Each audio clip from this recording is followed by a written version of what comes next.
Oh my gosh, sobrang trending, 'di ba? Lahat ng kasinungalingan ng Madriaga lumalabas.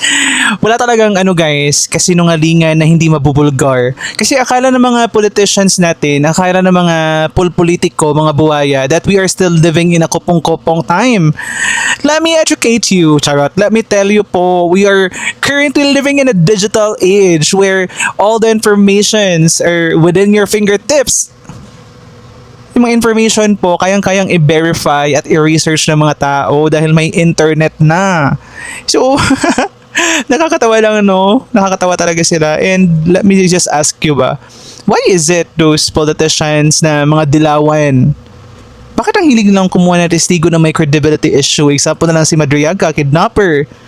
Yung isa, yung Matabato, na hinar ko ni Digong as a gunman, pero sa other interview niya, never pa daw siya nakapag-unalive ng person. It's so weird. Can someone answer from Dilawan, please? Yun lang. Next episode muna.